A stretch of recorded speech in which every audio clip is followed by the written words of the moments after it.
Baik, di sini saya akan mewakili dari kelompok kami yang akan memberikan praktek atau simulasi terkait proses konsiliasi sengketa bisnis yang akan diperankan oleh yang pertama yaitu konsiliator yang akan diperankan oleh Ibu VV, yang pihak kedua yaitu pemilik PT Maju Kreatif oleh Ibu Celi, dan pihak B yaitu dari Direktur CV Harmoni Digital yang diperankan oleh Pak Kakak. Lalu di sini sengketanya adalah perbedaan penafsiran mengenai pembagian keuntungan proyek digital marketing bersama, di mana kedua perusahaan bekerja sama membuat dan menjalankan kampanye iklan. Setelah proyek selesai, keuntungan meningkat cukup besar, namun pembagiannya diperdebatkan karena interpretasi berbeda pada klausul kontrak. Selamat pagi semuanya, terima kasih atas kehadiran kalian semua. Saya Ratna sebagai konsiliator dalam proses konsiliasi antara PT Maju Kreatif sebagai pihak A dan CV Harmoni Digital sebagai pihak B. Tujuan pertemuan ini adalah membantu kedua pihak untuk menemukan penyelesaian terbaik terkait perbedaan pembagian keuntungan dari proyek kerjasama bagi kedua belah pihak. Sebelum kita masuk ke pembahasan, saya ingin kita sepakat mengenai prinsip dasar konsiliasi. Yang pertama, proses ini bersifat sukarela. Yang kedua, semua informasi dalam ruangan ini bersifat rahasia. Yang ketiga, saya tidak memihak salah satu pihak. Yang keempat, Anda bebas menerima atau menolak usulan dari saya. Jika semua setuju, kita akan memulai.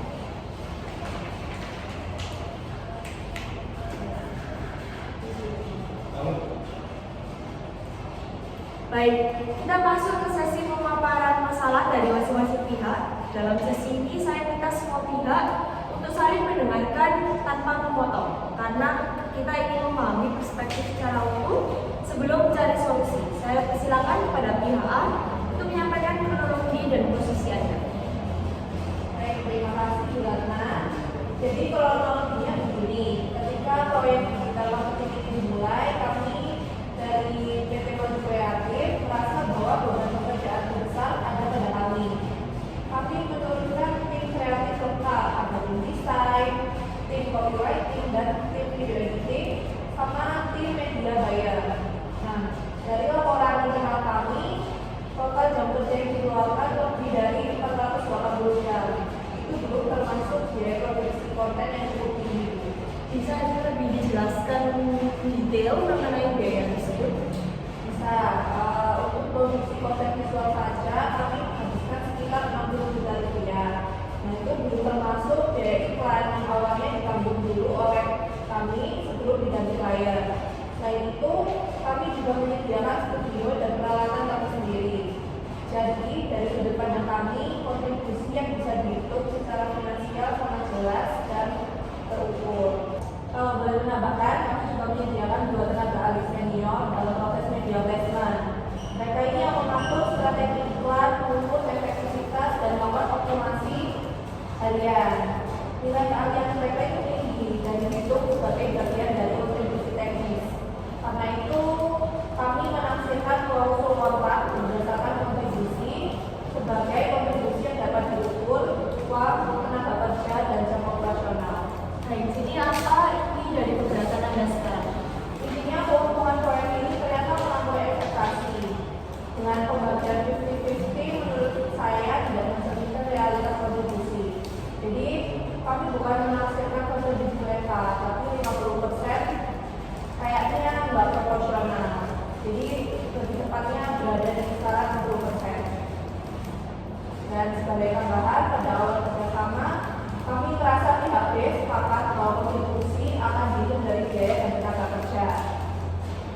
Kami tidak berpikir bahwa kontribusi non finansial akan begitu dominan dalam penilaian mereka. Jadi itu sebabnya terjadi perbedaan tafsir ini. Oke, terima kasih. Sekarang saya persilakan pihak B untuk menjelaskan kronologi dari sudut pandang Anda. Ya, baik. Dari sisi kami, sejak awal proyek itu kami berperan sebagai penyedia platform dan jaringan pemasaran yang sudah bertahun-tahun kami bangun. Kami memiliki database pelanggan lebih dari 3 30.000 kontak yang sangat relevan dengan target pasar klien. Database ini tidak hanya besar, tetapi juga aktif, sehingga kami melakukan blast kampanye pertama, responnya sangat tinggi. Apakah kontribusi ini tertulis di kontrak? Tertulis dalam bagian kontribusi strategisnya, meski memang tidak dirinci ya kan, secara mendalam, tapi dari awal kami sudah menyampaikan bahwa kekuatan kami ada pada channel distribusi dan komunitas digital. Kami melakukan integrasi kampanye di Instagram dan TikTok. Kami yang punya total hampir 170.000 pengikut tanpa akses ke audiensi ini. Jangkauan awal tidak akan secepat itu memang. Nah, kami juga memberikan peluang sebenarnya untuk pada kolaborasi dengan influencer yang biasanya memasang tarif tinggi, tetapi kami hubungan baik kami itu mereka memberikan harga yang jauh lebih rendah. Nah, hal seperti ini tidak bisa dicatat sebagai biaya produksi, tetapi nilainya besar terhadap performanya kampanyenya. Jadi inti keberatan Anda apa ya? Nah, inti keberatan kami adalah kontribusi ini tidak bisa hanya dinilai dari angka saja. Kalau dihitung dari sisi dampak terhadap hasil, kontribusi strategis kami sangat besar. Kami yang membuka jalan agar kampanye ini dilihat banyak orang secara sejak hari pertama. Jadi dari hari pertama itu sudah bisa dilihat sama orang. Jadi pembagiannya 50-50 seperti itu. Menurut kami sudah adil. Karena apa? Karena angka itu mencerminkan keseimbangan antara kontribusi teknis dari pihak A dan kontribusi strategis dari pihak kami. Itu. Dan satu lagi, kalau saya kontrak memang tidak merinci cara menilai kontribusinya. Jadi interpretasi kami dan pihak A itu saya rasa berbeda.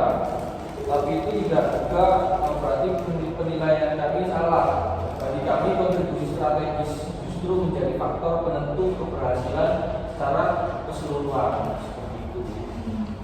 Terima kasih, pemaparan dua pihak sangat informatif, dan dari penjelasan yang cukup rinci ini saya melihat bahwa memang pihak A merasa kontribusi finansial dan teknis adalah ukuran yang paling objektif, dan pihak B menilai nilai strategis dan akses pasar sebagai komponen yang paling penting yang tidak bisa diabaikan. Sebelum saya merangkum, saya ingin menanyakan beberapa pertanyaan klarifikasi. Apakah pada tahap awal pihak A pernah menyampaikan besaran dan biaya jam kerja sebagai dasar kalkulasi di kemudian hari? Ya, kami menyampaikan secara garis besar, tapi karena fokus pada eksekusi, mungkin kami nggak terlalu menjelaskan soal sistem pembagian nantinya. Apakah pihak B pernah menyampaikan bahwa kontribusi strategis akan dihitung setara dengan kontribusi finansial? Ya, kami menyampaikan bahwa kontribusi kami itu bersifat strategis, tetapi memang tidak membicarakan nilai hubungannya secara formal. Baik. Tampaknya memang ada ruangan abu yang menjadi sumber perbedaan persepsi, dan kita akan menggunakan itu sebagai dasar untuk mengidentifikasi pokok sengketa. Oke, terima kasih atas penjelasan yang sangat detail dari kedua belah pihak. Sebelum kita masuk ke tahap perumusan solusi, saya ingin memastikan bahwa saya memahami secara tepat apa yang menjadi inti masalah. Saya akan mengajukan beberapa pertanyaan lagi agar tidak ada miskomunikasi. Baik, Ibu Seli, izinkan saya memperdalam sedikit. Anda menyebutkan bahwa kontribusi finansial dan teknis merupakan dasar utama dalam pembagian keuntungan. Apakah kontribusi strategis seperti akses audiens dan jaringan pemasaran itu sama sekali tidak dianggap sebagai kontribusi? Bukan begitu karena kami bukan tidak menganggap itu sebagai kontribusi. Hanya saja kontribusi tersebut tidak dihitung secara kuantitatif dalam bagian awal. Jadi bagi kami sulit menjadikannya dasar pembagian keuntungan besar. Baik, jadi masalahnya bukan pada pengakuan distribusi, tetapi pada cara mengukurnya ya. Ya betul.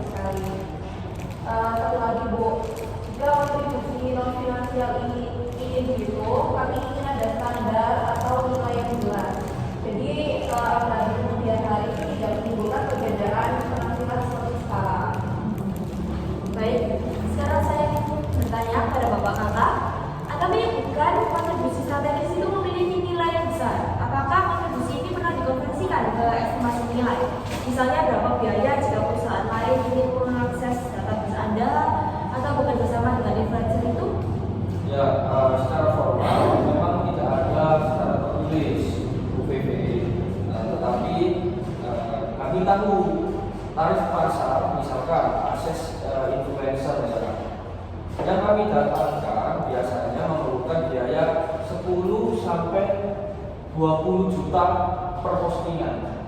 Tetapi karena hubungan baik, kami dapat hanya 5 sampai 7 juta saja seperti itu. Nah, perbedaannya juga mulai perbedaannya itu sudah mulai drastis seperti itu. Makanya kami bisa bilang bahwasanya ini adalah nilainya dan nilai strategis. Apakah Anda pernah mengkomunikasikan nilai strategis ini kepada pihak A selama proses proyek berjalan? Hanya secara verbal saja. Mungkin itu juga bagian dari kekurang jelasan kami. Kami menganggap pihak A sudah memahami nilai itu, padahal mungkin belum disepakati secara eksplisit atau secara tertulis. Baik-baik. Dari apa yang saya dengar, tampaknya sumber masalah bukan pada keinginan kedua belah pihak untuk bersama, tapi pada interpretasi dan pengukuran kontribusi. Untuk memastikan, saya ingin merangkum secara lebih rinci, mohon dikoreksi kalau ada yang kurang tepat ya. Pertama, kedua pihak sama-sama sepakat bahwa pembagian keuntungan harus berdasarkan kontribusi.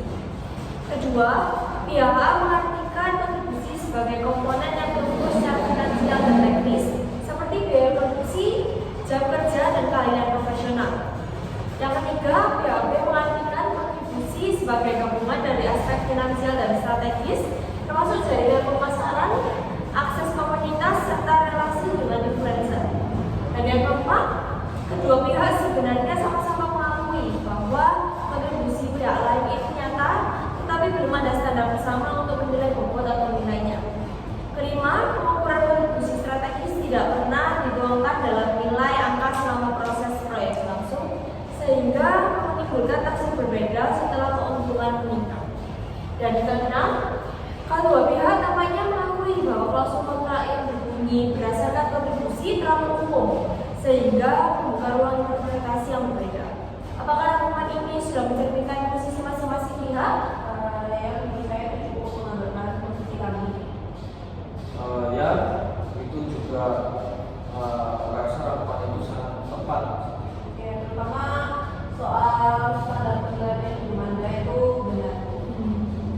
Ya, kami juga sepakat bahwa masalah paham terjadi ini karena tidak ada angka yang jelas juga dan tidak tertulis secara eksplisit seperti itu. Oke, baik. Berarti kita sudah menemukan common ground atau titik temu pemahaman. Ini penting sekali sebagai dasar kita masuk ke tahap berikutnya. Dan setelah klarifikasi ini, kita bisa menuju tahap eksplorasi opsi solusi yang lebih adil dan dapat diterima kedua belah pihak. Baik, kita lanjut ke sesi berikutnya.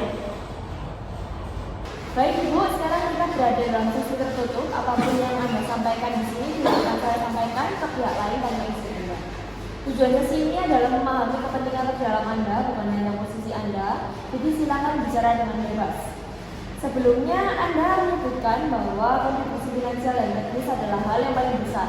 Tapi saya ingin tahu lebih dalam, apa sebenarnya yang paling Anda khawatirkan dari hasil sengketa ini? Yang kami khawatirkan itu sebenarnya adalah presiden.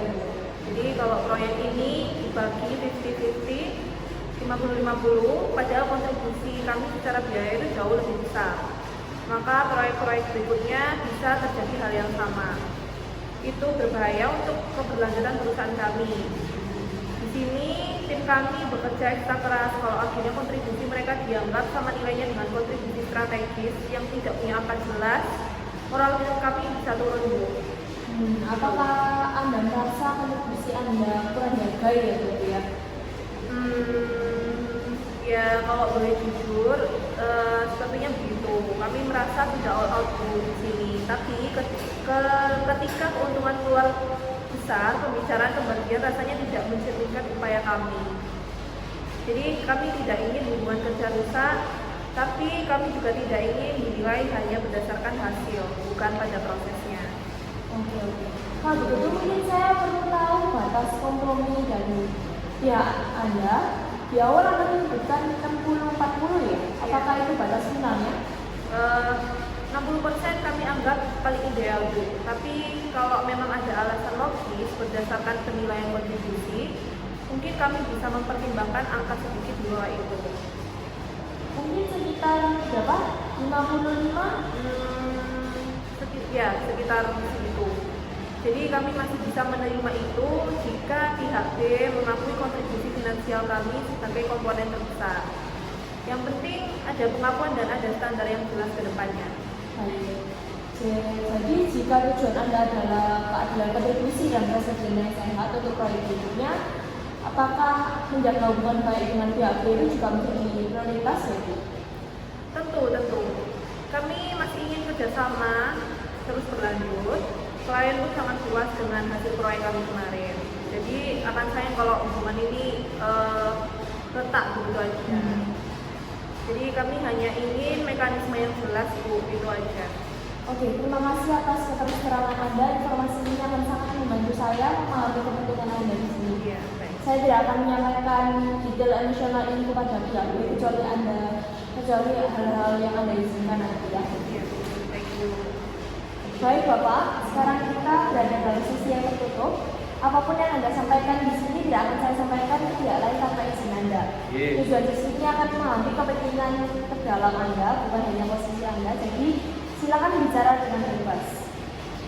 Nah, saya ingin bertanya apa yang sebenarnya paling penting bagi Anda dalam penyelesaian proses sengketa ini? Ya, jadi yang paling penting bagi kami itu adalah pengakuan bahwa kontribusi strategis itu punya nilai yang cukup besar seperti itu. Kami bekerja bertahun-tahun membangun audiens, membina komunitas, menjalin relasi dengan influencer. Itu juga modal yang tidak bisa diukur dengan uang seperti itu, karena itu membutuhkan waktu yang sangat panjang. Nah, kami tidak mau dianggap hanya menyumbang platform saja. Tanpa jaringan kami, kampanye saya rasa tidak mungkin bisa berkembang semasif itu. Kami ingin mereka paham akan hal tersebut. Seperti itu. Jadi Anda merasa kontribusi Anda diabaikan seperti itu ya? Ya, mungkin bukan diabaikan, tapi mereka kurang paham akan hal tersebut. Kami ingin dihargai karena nilai strategis itu seringkali tidak terlihat secara langsung seperti biaya produksi, namun hal itu yang sangat berdampak justru. Dan kami juga khawatir kalau pembagian keuntungan terlalu berat ke pihak A, berarti nilai strategis kami dianggap kurang penting, kan seperti itu ya. Betul. Ya. Anda sebelumnya pernah menyebutkan terkait pembagian 50-50, apakah itu batas yang sudah paten atau Anda bisa fleksibel terkait batas tersebut? Tidak pernah. Kalau ada pertimbangan yang masuk akal, misalnya kontribusi teknis, mereka dihitung lebih besar. Kami bisa mempertimbangkan angka sedikit lebih kecil seperti itu. Kira-kira kisarannya di angka berapa? Berapa ya? Mungkin kalau kontribusi strategis kami dinyatakan secara resmi sebagai bagian penting proyek ya, bisa ya paling menerima 45% oke lah. Kami hanya ingin kontribusi kami dianggap tidak dianggap ringan saja seperti itu. Baik, selain itu apakah Anda memprioritaskan terkait kelanjutan kerjasama dengan pihak? Ya sangat memprioritaskan. Klien sudah meminta proposal lanjutan, ya kan? Kalau kami retak dengan pihak tersebut, ini akan berdampak bagi kedua perusahaan. Tapi kami ingin kerjasama itu berjalan dengan format kontribusi yang lebih jelas di kemudian hari. Baik, terima kasih. Ini akan sangat membantu saya dalam memahami kepentingan dan prioritas Anda. Ya. Saya akan berhati-hati dalam menjaga kerahasiaannya dan membawa poin-poin yang akan membantu beliau saya. Ya, Saya juga tentunya tidak akan menyampaikan hal-hal yang bersifat rahasia di sini, kecuali melalui keinginan Bapak ya. Ya, mohon dibantu Ibu. Ya. Baik, terima kasih atas kesediaan Anda kedua belah pihak dalam mengikuti sesi terpisah tadi. Dari hasil perbincangan tadi, saya melihat bahwa kedua belah pihak sebenarnya memiliki tujuan yang sama. Hubungan kerjasama ingin tetap berlanjut, tetapi dengan mekanisme yang lebih jelas dan adil. Karena itu saya ingin kita fokus pada pencarian solusi yang konkret ya. Saya memiliki beberapa opsi, ini buat keputusan final.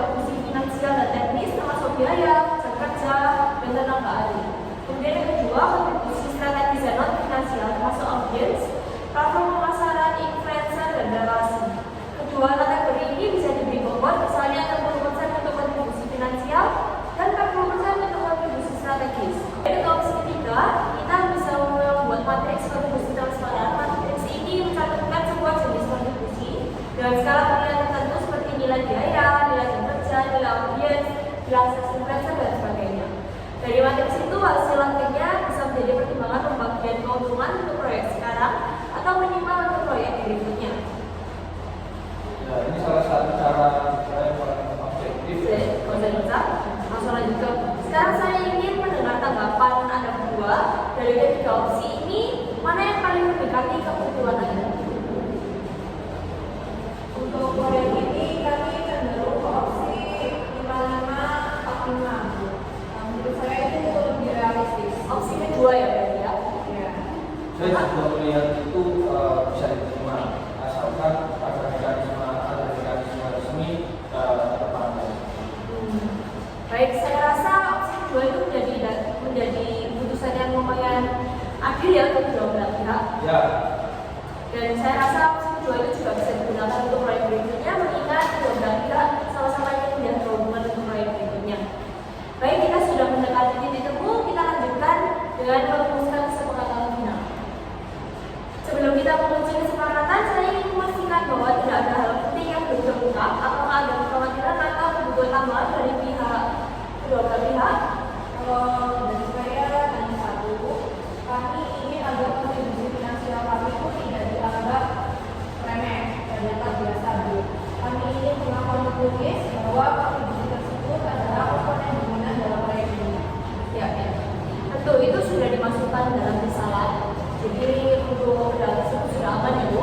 Ya. Bu Bapak? ya kami hanya ingin ada pengakuan saja bahwa audiens dan platform kami juga dianggap kontribusi nyata. Jadi tidak hanya biaya dihitung seperti itu. Baik, itu juga sudah masuk Pak, sudah aman ya? Ya. Tidak ada lagi ya Bapak Ibu? Baik, saya bacakan poin kesepakatannya. 1. Pembagian keuntungan proyek disepakati menjadi 55% untuk pihak A dan 45% untuk pihak B. Dan alasan ini berdasarkan kontribusi finansial pihak A yang lebih besar dan kontribusi strategis pihak B sangat signifikan meskipun tidak bersifat gaya ya.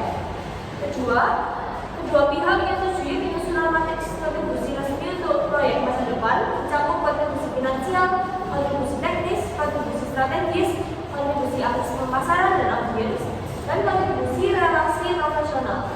Ketiga, kedua belah pihak sepakat untuk membuat SOP komunikasi dan laporan kontribusi sebelum proyek dimulai agar tidak terjadi perbedaan pemahaman lagi. Kemudian, kedua belah pihak berkomitmen menjaga bersama untuk menjaga hubungan profesional. Apakah pihak A setuju dengan 4 poin tersebut? Kami setuju. Ya, untuk pihak B? Ya, kami setuju. Oke, baik. Berarti kita sudah memiliki kesepakatan. Selamat untuk kedua belah pihak. Kita langsung ke bagian akhir yaitu penandatanganan risalah konsiliasi. Iya. Baik, ini adalah risalah hasil pertemuan hari ini mencantumkan kesepakatan dan komitmen kedua belah pihak. Baik, Ibu Sally menandatangani dokumen tersebut ya.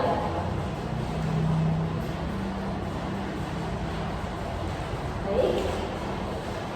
Oh ya. Oke. Oke, saya ingin mengucapkan selamat kepada kedua belah pihak. Kedua belah pihak tidak hanya menyelesaikan sengketa tetapi juga membangun dasar kemitraan yang kuat untuk kedepannya ya. Dengan ini proses konsiliasi dinyatakan selesai.